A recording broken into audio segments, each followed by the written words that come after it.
Oi gente, eu sou a Sara, do seu canal Livro Secreto, e essa já é a segunda vez que eu tento gravar esse vídeo. Eu espero que dê certo. Dessa vez eu me organizei pra não esquecer nada e pra não dar nenhum erro e nenhuma dificuldade na hora de editar. Vamos torcer. Vamos lá, gente. Então, sem muito suspense, porque o vídeo, ou o tema dele, tá no título, né?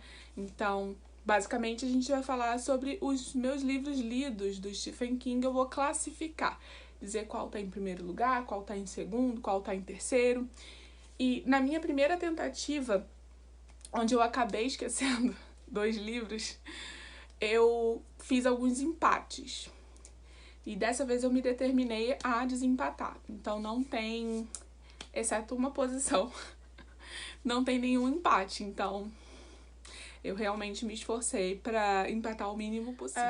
Eu tô sempre lendo Stephen King, sempre. Então eu vou começar falando sobre o meu livro em andamento, que é Cujo. Então ele obviamente não vai entrar na classificação ainda, apesar de eu já estar bem na reta final, só falta essa partezinha aqui. É menos de 60 páginas que falta pra mim.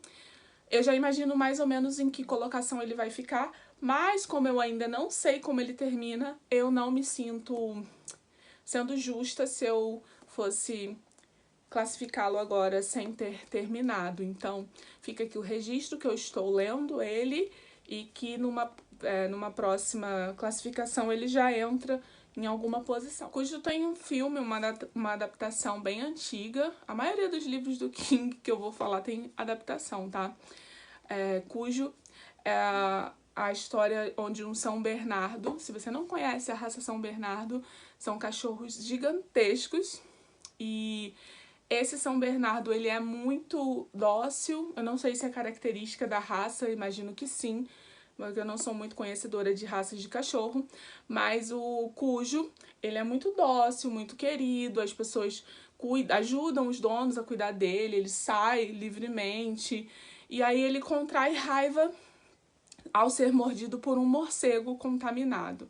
E aí quando ele contrai raiva, ele faz um pequeno estrago, porque ele é enorme, né? E aí acontece de uma mãe e um filho ficarem presos num carro e o Cujo ali, né, tentando pegá-los. E assim, a experiência não tá marcante ainda, né? Vamos ver o final, se ele vai me surpreender muito ou não. Agora falar um pouquinho sobre os livros abandonados. Sim, eu tenho livro abandonado do King, tá? Eu não tenho nenhum dos dois, os únicos 2 que eu abandonei oficialmente mesmo. E eu vou deixar a capa desse lado de cá, pra facilitar. O primeiro que eu vou falar é o A Longa Marcha. Ele foi leitura de dezembro e eu cheguei mais ou menos em 40%. Eu achei tremendamente chato. A Longa Marcha trata de uma marcha que é a marcha de Chernobyl. Você vai naquela caminhada ali e se você reduzir demais a uma determinada velocidade ou se você parar, você recebe uma advertência. Se você receber 3 advertências, você morre. Quem ganha? A última pessoa a ficar viva, né? É isso. Muito chato, caminha, caminha, alguém morre, caminha, caminha, alguém morre, caminha, caminha, alguém morre. Eu achei um porre e não rolou, então eu abandonei mesmo, tá? Next. Próximo abandonado, ele conseguiu ser mais chato ainda do que a Longa Marcha, que foi a Autoestrada. A Autoestrada é pior, gente, apesar de eu ter chegado quase nos 70% dele, porque eu fiquei ainda tentando ver se alguma coisa ia acontecer nessa história, mas não acontecia absolutamente nada. Eu fiquei tremendamente irritada porque não acontecia nada nesse livro. E a autoestrada basicamente vai ter uma autoestrada que vai ser construída num local e ali tem comércio, casas, estabelecimentos variados que precisam ser retirados dali para poder passar a autoestrada. Então, o nosso protagonista ele fica responsável por negociar com a prefeitura ou a organização que está ali fazendo a autoestrada. Ele tem que negociar a venda do espaço da casa dele e a do local de trabalho. Então ele tem 2 negociações para fazer. Só que ele é instável psicologicamente e ele simplesmente não negocia e outras pessoas e empresas conseguem condições bem melhores do que a da família dele, para casa dele, e a da empresa que ele trabalha. Então ele perde o emprego, a esposa abandona ele fica completamente sozinho e a autoestrada ainda não foi construída. E quando ele se vê sozinho, onde ele não sabe nem explicar o porquê que ele não fez a negociação, porque que ele boicotou a si próprio e ao seu ambiente de trabalho, a empresa que ele trabalha, ele começa a viver um conflito ali interno, ele é basicamente fragmentado, ele conversa com ele mesmo o tempo inteiro, e nesse conflito interno ele resolve que ele vai colocar explosivos no local onde está para ser construída a autoestrada. Ou seja, primeiro ele não negocia ter condições melhores de comprar uma casa melhor para a família dele e a empresa dele ir para um lugar bacana. E agora ele resolveu que a autoestrada vai ser destruída e ele que vai comprar o explosivo e colocar lá no local para destruir tudo. Sendo que ele não sabe nem o motivo. Ele conversa o tempo todo com ele mesmo, essas partes eu comecei a pular. Eu vi o nome da outra personalidade dele, eu já pulava aquele parágrafo, porque realmente, assim, tava muito intragável. E aí, quando eu cheguei mais ou menos em 70%, eu perguntei a um colega que tava fazendo a leitura e já tava nos 90%. Eu falei, vai acontecer alguma coisa entre 70% e 90%? Ele falou, não. Ele me falou algumas coisas, eu falei, então, tá abandonado. Foi o livro mais chato do King que eu já tentei terminar. Deus me ajude. Então, já falei de Cujo, que é a leitura em andamento, já falei dos 2 abandonados, agora só ficou faltando falar de um pausado. Eu digo pausado porque eu pretendo voltar. Eu desisti temporariamente dele, mas eu pretendo fazer mais uma tentativa, que é o Sombras da Noite. Sombras da Noite é um livro de contos, tem vários contos aqui. Eu fiz a leitura de 2, O Bicho-Papão e O Último Turno. A introdução desse livro não acabava, tá? Ela não tinha fim. Ela tem mais ou menos umas 23 páginas. O primeiro conto, que se chama Jerusalém Slot, ele é formado por cartas e eu não consegui ler. Sim, não consegui. Foi uma porta de entrada muito ruim pra mim, porque eu não tava conseguindo ligar pro que tava sendo falado naquelas cartas. Então, eu resolvi pegar a dica de alguém que já tinha lido algum outro. E aí li esse O Bicho-Papão e o outro que eu já esqueci o nome, que eu falei anteriormente. Os 2 únicos contos desse livro que eu já li. Mas eu pretendo dar uma outra chance pra ele no futuro, ou pegar um conto de vez em quando. Ele não está abandonado, ele está pausado temporariamente. E agora a gente consegue ir para os livros finalizados. A gente tem 12 posições. A 12ª posição, para a surpresa de 0 amigos meus, é Fúria. A capa vai ficar aqui porque eu não tenho também. Esse livro, ele é o livro proibido do King, porque é um livro que fala sobre um rapaz que vai até a escola dele, faz os colegas de refém, mata professores, enfim, ele faz uma galera ali de refém e faz uma chacina também. E esse livro, depois de um tempo de comercializado, ele foi encontrado no armário de um garoto que fez uma chacina na escola. E aí o Stephen King aparentemente ficou se sentindo um pouco culpado e mandou parar de circular a venda desse livro. Então ele não é mais comercializado, nenhuma forma legal de comercialização, claro. E foi uma leitura muito difícil. Eu de verdade cheguei ao final por muita insistência. Ele tem mais ou menos 200 páginas, parece muito pouco, mas um livro onde é um fluxo de pensamento de um personagem completamente instável e antipático. Foi muito difícil pra mim e eu só cheguei no final na base do ódio mesmo, porque o único personagem com quem eu me importei, ele não tem grande destaque, e quando tem destaque é pra sofrer. Então foi terrível.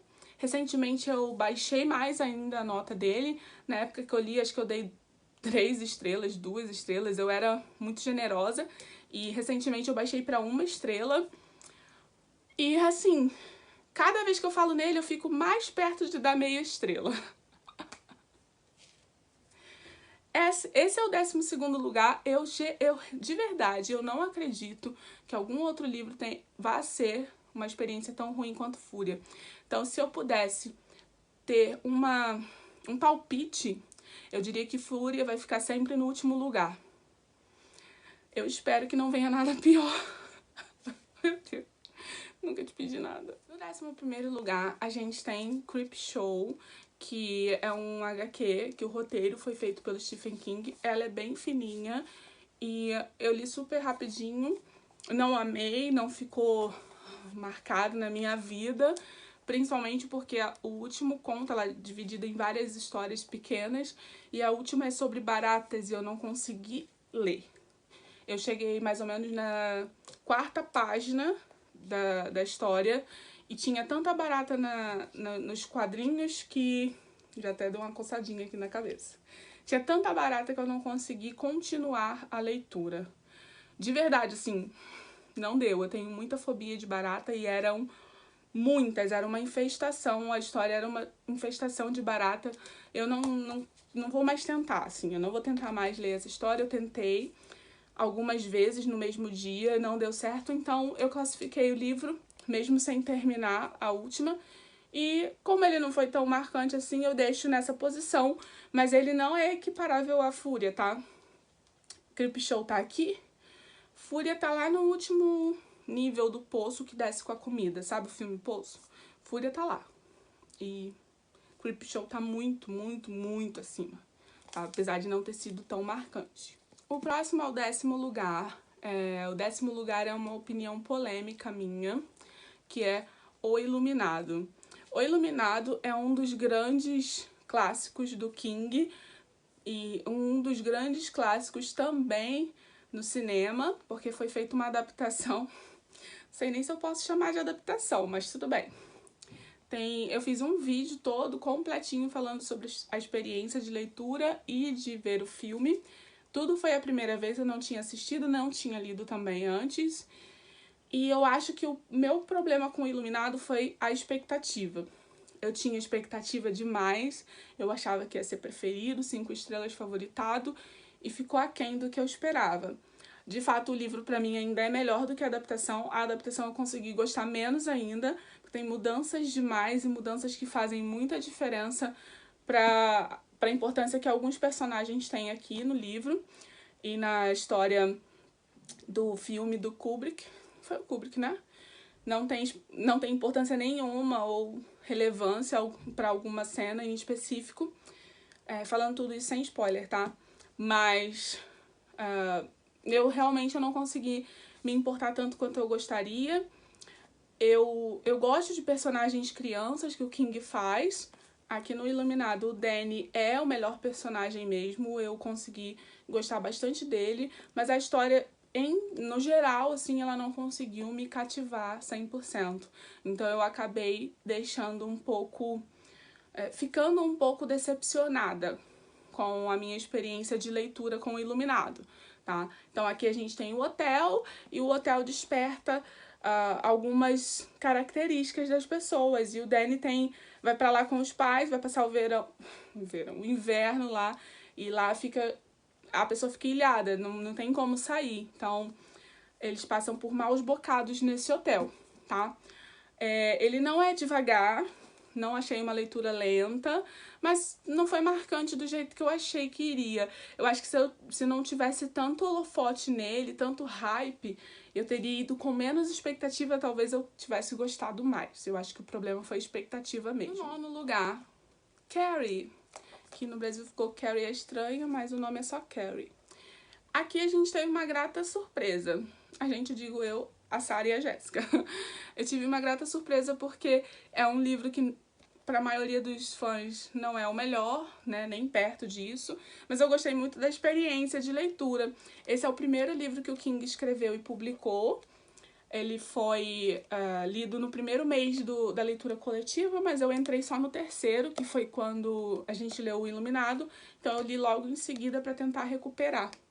Eu ainda não fiz a leitura dos outros dois, não, só falta um. Entre Carrie e o Iluminado só falta Salem. Eu ainda preciso ler ele. Então, em Carrie, a gente tem a história da Carrie, que é uma menina filha de uma mãe religiosíssima, daquelas que não olha pro lado se na Bíblia tiver escrito que só pode olhar pra frente. E elas têm muitos conflitos de pensamento. A Carrie, ela é muito reprimida pela mãe. E quando ela atinge a chegada da menstruação, a Carrie descobre que ela tem poderes telecinéticos. O estresse delas é elevado a um pico muito grande num bullying que ela sofreu na escola. E ela acaba descobrindo os poderes telecinéticos. E eu fiquei surpresa aqui porque eu não dava muito, sabe? E eu me surpreendi com a forma que a história é narrada. Ela é bem diferente. É como se fosse um documentário depois de todo o acontecimento. E eu achei muito legal a forma que o King escolheu para fazer essa narração. Eu gosto das adaptações. Assim que eu terminei a leitura, eu assisti as duas, tanto a primeira quanto a segunda, mais recente. E eu gosto das duas de maneiras diferentes. Eu acho que a primeira é um clássico, é muito bem feita, mas a segunda dá mais na noção, tecnologicamente falando, da destruição que a Carrie fez na cidade. E a primeira, recursos limitados financeiramente, não conseguiu chegar a dar essa noção que a segunda adaptação conseguiu. Então eu acho que as duas adaptações têm o seu valor, apesar da segunda ser bem hateada pelos fãs, mas eu gosto, eu não acho ruim, eu não acho uma grande merda, eu acho que tem seu valor. E o livro foi uma grata surpresa, ele não é favoritado nem nada, mas eu tenho boas lembranças dessa leitura que é super rápida. No oitavo lugar, eu escolhi Joyland. Joyland é uma história que se passa num parque de diversões. O Devin, ele teve o coração partido pela namorada dele e ele resolveu pegar um emprego temporário nesse parque. Lá ele conhece a história da Linda, que foi assassinada naquele parque e o assassino ainda está à solta. E o espírito dela aparece pedindo para que ele solucione o caso, encontre o assassino. E aí o Devin, ele tem a ajuda de um menino chamado Mike, que tem um dom muito especial, mas sofre de uma doença muito grave. E eles dois resolvem partir em busca de solucionar o assassinato da Linda. Gente, essa história é muito fofa. As crianças que o King escreve são encantadoras, assim, é especial demais. É um livro bem curtinho, mas que eu marquei bastante porque eu gostei muito. Eu li fora da ordem, obviamente, antes de começar esse projeto de ler na ordem de publicação, né? Então eu já tinha lido Joyland e foi, assim, incrível. Eu super recomendo, é divertido, é dramático, tem um final eletrizante, é muito bom. Essa história é sensacional. Em sétimo lugar, eu escolhi Depois, um lançamento desse ano do Stephen King, tanto internacionalmente quanto no Brasil. A Suma conseguiu trazer bem rapidinho pra cá. É um livro bem rápido de se ler. Ele tem 190 páginas. A gente tem aqui a história do James, é uma criança que vê e conversa com pessoas que acabaram de morrer. Esse dom ele descobriu e a mãe dele não aceita muito bem. A princípio acha que não é de verdade, depois ela entra em negação, ela sabe que tem um fundo de possibilidade, mas não quer aceitar muito, então eles acabam evitando aquele assunto até que o James se enfia numa investigação de assassinato e altas confusões e gritarias. E aqui a gente tem o James contando a história dele depois de tudo ter acontecido. Então a gente já sabe que ele fica adulto eventualmente, que ele tá contando pra nós essa história, tá? É muito legal, muito rápido de ler. Eu adorei o personagem do James, mesmo numa história tão curta, o King consegue dar profundidade para os personagens que ele considera mais relevantes para a história. E aqui não tem barriga, eu pelo menos não encontrei, na minha experiência de leitura, barriga nessa história. Eu gostei demais. O sexto lugar, eu tive um pouco de dúvida com relação ao quinto, em que ordem eu iria colocar. Eles dois eram um caso de que estava empatado no meu vídeo anterior e eu tô refazendo sem o empate. Então, Esse sexto lugar é o de A Incendiária. A Charlie, ela tem poderes pirocinéticos, significa que ela consegue colocar fogo nas coisas com o pensamento. E ela é filha do Andy e da Vicky. Ela adquiriu esse poder porque os pais, o Andy e a Vicky, participaram de um teste voluntário remunerado para uma droga sintética. Então, eles se conheceram lá no local onde foi aplicada a droga neles. Eles passaram por uma experiência muito forte durante o uso da droga, onde eles ficaram muito em dúvida se realmente eles estavam sob efeito da droga ou se coisas muito estranhas estavam acontecendo naquele local onde a instituição funciona. Não é instituição, é oficina. A oficina é a empresa, a instituição que aplicou essa droga, fez a droga e aplicou, né? E aí depois dessa experiência, o Andy e a Vicky, eles se aproximam, eles viram amigos, depois namorados, depois se casam. E aí depois eles têm a Charlie. Quando a oficina descobre que eles tiveram uma filha, porque a oficina está acompanhando a vida dos dois e ignorando que os dois têm poder também. A partir do uso da droga ficou um efeito colateral de um poder. O da Vicky é de mover as coisas com o pensamento, mas é um poder fraco, não ficou muito forte. Então ela não consegue mover coisas muito pesadas. E o Andy, ele tem um poder que é mais forte que o da Vicky, que é o poder de persuasão mental.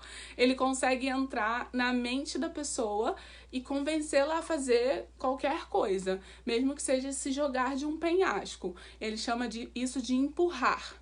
Ele empurra a pessoa a fazer algo. Então, a oficina está ignorando eles enquanto eles estão monitorando, e a partir do momento que eles têm uma filha, a oficina fica decidida a pegar a Charlie para estudos. E para isso, eles precisaram forçar a barra matando a Vicky. Então a gente começa a história numa perseguição. O Andy e a Charlie estão fugindo da oficina constantemente há mais de um ano. E a gente sabe que a Vicky morreu, a gente não sabe como. A gente vem descobrir mais pra frente. É uma cena muito gráfica, de uma morte bem traumática, tensa. E a gente acompanha toda a saga do Andy e da Vicky fugindo. Da Vicky não, da Charlie. Do Andy e da Charlie fugindo da oficina. E é um livro de ação. Eu me senti o tempo todo como se eu estivesse lendo um roteiro de um filme de ação. A história é muito boa, na medida certa, não tem barriga e já te mete dentro da história rapidinho. Não tem muita introdução, a gente vai conhecendo os personagens conforme vão acontecendo as coisas na vida deles. É muito bom, o final é sensacional, o final é irretocável, muito bom. Eu desempatei, o quinto lugar é A Zona Morta. Eu desempatei com A Incendiária porque em A Zona Morta eu acho que eu fiquei mais envolvida emocionalmente. Aqui a gente tem a história de John. John é um professor, vive a vida pacata dele, tem os pais que moram em outra cidade, mas até que ele está conhecendo uma outra professora, ali se envolvendo, e quando está voltando da casa dela para dele, ele sofre um acidente no táxi onde ele estava, ficando em coma durante 3 anos e meio. E quando ele acorda, primeiro tudo mudou, a namorada dele já tá até casada com outra pessoa, obviamente. E a vida dele é outra, assim, ele tá com o corpo diferente, as relações dele não existem mais, os pais vão lá visitá-lo, principalmente o pai, a mãe menos. A mãe é muito religiosa e ela sempre frisava que Deus tinha um grande objetivo para John. E quando ele acorda, ele descobre que ele tem um poder. Esse poder é o de descobrir as coisas apenas tocando na pessoa. Então ele pode descobrir algo sobre o passado, ele pode prever algo do futuro, ele pode ver algo que está acontecendo naquele momento que tem a ver com aquela pessoa. Então é um poder muito amplo. E ele resolve usar esse poder a favor de uma causa. Porque quando ele encosta na mão de um político, ele vê algo que parece como o fim do mundo. Então ele quer impedir aquele político de ser eleito. Então, é isso. Essa é a sinopse. John é um personagem muito bacana e quando ele acorda, finalmente, eu fiquei muito tocada em a forma como ele tentou retomar a vida dele. Foi muito bonito e o fechamento de ciclos, sabe? Eu fiquei muito envolvida emocionalmente com o casal que ele estava formando. A roletinha aqui é porque antes dele se acidentar, eles vão num parque e ele fica jogando na roleta e ganha várias rodadas. Ah, esse livro tem amorzinho também. Então eu acho que emocionalmente eu fiquei mais envolvida do que em A Incendiária. Então por isso que ele ficou uma posição acima. Muito bom, não tem terror. Quem quiser ler, zero terror, zero terror. Isso aqui é um primor, um primor. Agora, em quarto lugar, a gente tem um pequeno calhamacinho chamado A Dança da Morte. Esse livro, ele é bem grandão, né? Como estamos vendo, mais de 1.200 páginas. Então, eu vou dar uma apoiadinha aqui para ficar mais fácil. Aqui a gente tá vendo acontecer uma epidemia de gripe nos Estados Unidos. E essa epidemia, ela pode se manifestar no corpo das pessoas de formas diferentes, depende da imunidade, depende de vários fatores. Então tem pessoas que simplesmente se recuperam, tem pessoas que não pegam, tem pessoas que morrem em minutos, horas, dias, meses, enfim. Ela é muito instável. E aí, quando sobra apenas 1% da população dos Estados Unidos, eles se dividem em 2 grupos e resolvem se organizar para um embate entre as duas partes, para quem ganhar fica com o controle da localidade, né, que seria o território dos Estados Unidos. É uma história muito maior do que isso, obviamente eu resumi bastante. A gente tem uma grande aprofundagem em características de personagem, background de vida. A gente tem capítulos bem extensos, com até mais de 1h30, mas a maioria deles corre bem rápido. Não é um livro para se ler, obviamente, em uma semaninha, né? Eu li em 1 mês. O cronograma estava para ler em 1 mês e meio, então eu consegui terminar 15 dias antes. A reta final é bem acelerada, a gente fica bem instigado a querer saber o que acontece, quem ganha, quem morre, quem vive. Muitas tramas, são muitos personagens, obviamente, para encher todas essas páginas. Eu recomendo, não tem nada de terror, basicamente uma guerra apocalíptica. E é muito bom. E aqui a gente já tem a primeira aparição de um grande vilão do King, que é o Randall Flagg. Eu tinha muita curiosidade de ler alguma história que ele já aparecesse. Então, foi muito boa a experiência. Em terceiro lugar, It. It foi um dos primeiros livros do King que eu li. Ele tá bem no iníciozão, assim, da minha saga, que eu comecei a contabilizar só em 2018. E foi uma experiência muito bacana. Eu me envolvi muito com os personagens do Clube dos Perdedores. Eles se aproximam ao longo de um tempo e depois eles descobrem que tem uma coisa que aparece de tempos em tempos determinados e faz uma chacina no local, que é em Derry. E eles resolvem combater essa coisa. Quando eles conseguem vencer a coisa, eles prometem que se ela aparecer novamente, eles vão retornar, não importa onde estejam. O primeiro que se der conta vai entrar em contato com os outros e eles vão retornar para Derry para poder combater a coisa novamente. E aí, quando a coisa retorna, eles voltam para Derry, quem não está na cidade, e tentam vencer a coisa de novo. Nesse inteirinho de tudo isso, a gente tem uma história que aprofunda muito a vida de cada um dos integrantes do grupo, onde a gente vê quais as relações que eles têm com os familiares, os pais, como é a característica de cada um, quem é mais extrovertido, quem é mais introvertido, quem sofre muito bullying, quem sofre menos, quem faz bullying. Tem um outro grupo de crianças que é muito violento e a gente vê brigas bem intensas entre esses 2 grupos. Depois, quando eles retornam adultos, a gente percebe que Derry tem um poder, assim, diferente, que quando a pessoa sai de lá, ela meio que esquece, né, a urgência da coisa. Então, eles voltam meio que sem entender muito bem por que era tão urgente isso, o que essa coisa fez exatamente e o que eles fizeram para vencer a coisa. Eles nem lembram mais. E é muito interessante, esse livro é dividido, cada parte vem num tempo, né, e vai alternando. diferente das adaptações que fizeram muito bem a escolha de separar em épocas, né? O primeiro filme é só deles criança e o segundo é deles adultos. Então eu achei excelente também. Eu gosto mais do primeiro filme do que do segundo, como a maioria das pessoas, mas é porque é criança, né? As crianças são muito fantásticas, tanto no livro quanto no filme. Então é um amorzinho, It. It só não tá numa posição maior, um pouco mais acima, por conta do final, e todo mundo que já leu, às vezes até quem não leu já sabe que o final é polêmico, tem uma cena bem desnecessária, e eu não podia colocar ele mais acima por conta dessa cena final. Se não fosse isso, seria, com certeza. Em segundo lugar, tá acabando, O Cemitério. Louis, que é um médico, ele tá se mudando e para trabalhar na universidade do local, hospital universidade, né? Com a família dele, ele tem uma esposa e 2 filhos, um casal de filhos, uma menina um pouquinho mais velha e um menino menorzinho. E eles têm um gato também. Ali naquela localidade onde eles estão morando, eles conhecem um casal de vizinhos que idosos, eles moram do outro lado da estrada, então cada família mora de um lado da estrada muito agitada. E o vizinho, ele sempre avisa para ter cuidado com as crianças, com o gato, porque a estrada é meio perigosa e tal, para não atravessar sem olhar, sem um adulto e tudo mais. E aí, pois bem, eles estão vivendo a vida deles muito bem, até que o gato da Ellie, que é a filhinha dele, morre atropelado. E aí o vizinho diz que tem uma solução. Vou te levar num cemitério onde você vai enterrar o gatinho da sua filha lá.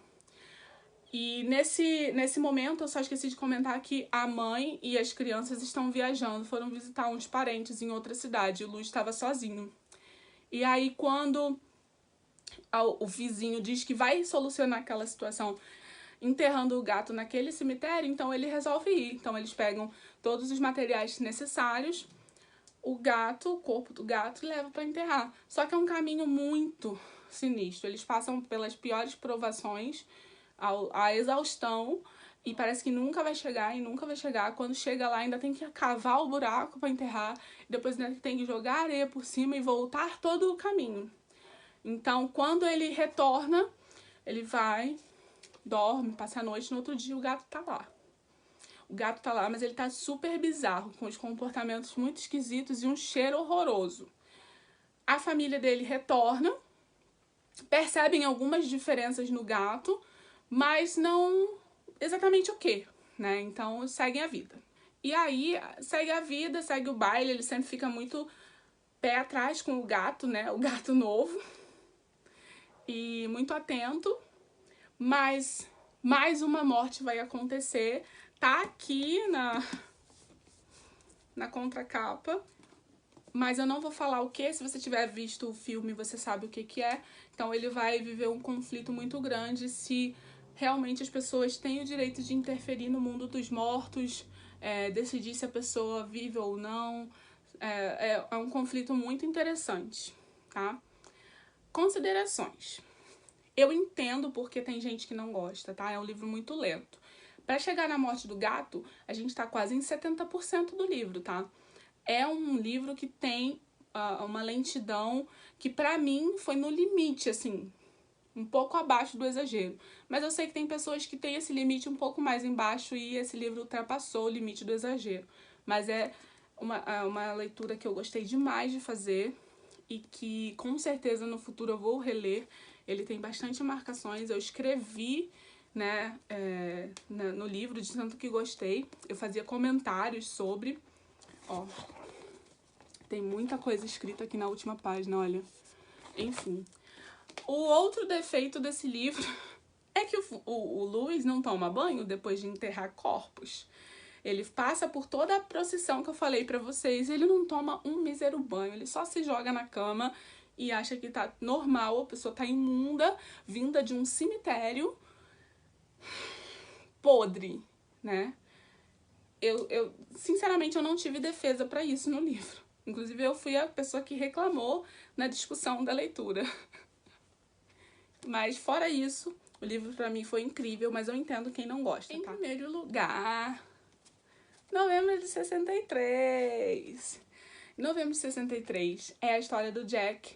O Jack, ele tava vivendo a vidinha dele, ele é um professor de colégio, até que ele é convidado a aceitar um pedido muito inusitado do dono da hamburgueria do local onde ele mora, que é voltar no tempo e impedir o assassinato do JFK.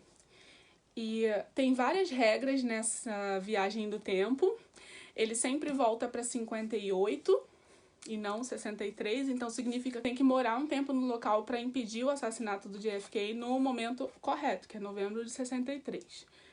E, além disso, se ele por acaso voltar para o presente, quando ele voltar para o passado, ele volta para 58 novamente. Então, ele precisa fazer dar certo. Mas ele tem que tomar muito cuidado com o mendigo que tem bem na entrada do local da passagem pro tempo de lá.